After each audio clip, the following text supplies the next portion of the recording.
Good morning everyone. आज हम अपने टॉपिक पर डिस्कस करेंगे meaning of ध्यान आसना and the role of family and interest in the development of self concept. তাহলে প্রথমে আমরা জানবো যে ধ্যান আসনা এই শব্দটি কোথা থেকে এসেছে এবং এর মানেটা কি। ধ্যান আসনা ঋষি পতঞ্জলি দেবের আমরা সকলেই হয়তো নাম শুনেছি। তিনি 8 লিম্বের যোগা বা যেটাকে আমরা অষ্টাঙ্গ যোগা বলে জানি। সেখানে 8টি যে যোগে যে কথা আছে যম, নিয়ম, প্রাণায়াম, আসনা, প্রত্যাহার, ধ্যান আর একটা হচ্ছে যে সমাধি। তার মধ্যে আমরা দেখছি যে ধ্যানের শব্দটি আমরা পেয়েছি। এই ধ্যান শব্দটি মূলত সংস্কৃত শব্দ থেকে এসেছে, যেটা মানে হচ্ছে ধি শব্দের মানে হচ্ছে মাইন্ড, আর জ্ঞানা এর মানে হচ্ছে মুভমেন্ট বা মুভমেন্ট অর জার্নি।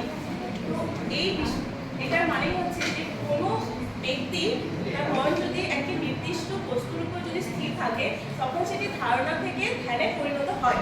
এটা হচ্ছে ধ্যানের মিনিং। নেক্সট হচ্ছে টাইপস অফ মেডিটেশন। না এই ধ্যান আসনা তিনটে ধরন আছে, যেটা হচ্ছে gross meditation, sublime meditation, luminous meditation.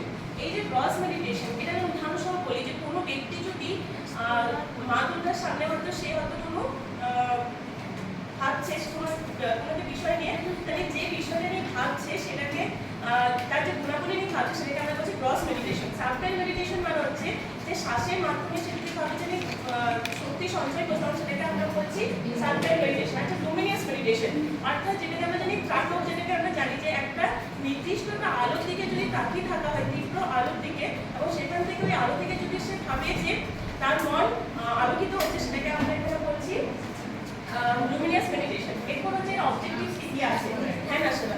Discovering truth and reality মানে হচ্ছে সত্যকে আমরা আবিষ্কার করতে পারবে। নেক্সট হচ্ছে যে মনকে এখানে শান্ত করা যায়। তৃতীয়ত হচ্ছে যে improving physical and mental health, সেখানে শারীরিক এবং মানসিক দিকটা ইমপ্রুভ হবে। Enhancing the spiritual growth. আর নেক্সট হচ্ছে কানেক্টিং উইথ দ্য ডিভাইন মানে হচ্ছে যে ঈশ্বরের সাথে একটা সম্পর্ক যুক্ত হবে। নেক্সট হচ্ছে যে এক্সারসাইজ আনাপানাসতি মেডিটেশন, যেটাকে আমরা বলে থাকি মাইন্ডফুলনেস অফ ব্রিদিং। এটা কিন্তু বিশেষভাবে গৌতম বুদ্ধ এটাকে ফার্স্ট মেয়েরা বলেছেন এই কথাটি।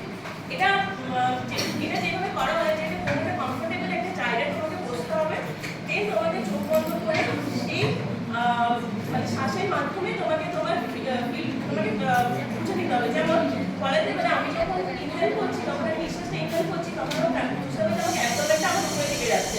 আমি যখন এক্সহেল করছি আমার নিঃশ্বাসটা তখন আমার অ্যাবডোমেনটা নিচে দিকে যাচ্ছে। এটা আমাকে ফিল করতে আনাপানাসতি মেডিটেশন করে। নেক্সট হচ্ছে সেলফ কনসেপ্ট। সেলফ কনসেপ্ট বিশেষভাবে তিনটে মেইন কম্পোনেন্টস এর আছে, সেটা হচ্ছে বিলিফস, একটা হচ্ছে থটস, আর একটা হচ্ছে যে থিঙ্কিং। এই তিনটের উপর, এবং এই তিনটেকে একটা ব্যক্তি তার নিজস্ব পরিচয়, তার নিজস্ব বিলিফস মানে হচ্ছে যে ক্ষমতা, আরেকটা হচ্ছে 3 নম্বর হচ্ছে সেটা হচ্ছে যে থার্ড ওয়ান হচ্ছে যে সোসাইটির যে রোলটা সেটা প্লে করবে। এবার হচ্ছে যে role of teacher and family to develop self concept.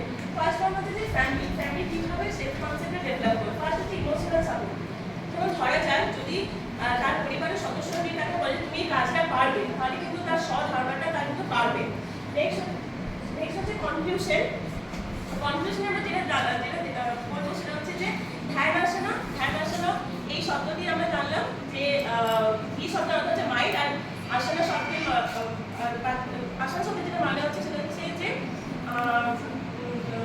Journey or movement. আর এটার মধ্যে দিয়ে আমরা যে অবজেক্টিভসগুলো দেখলাম যে এটা আমাদের মাইন্ডটাকে কাম করছে, এটা আমাদেরকে এনহান্স করছে স্পিরিচুয়াল গ্রোথটাকে।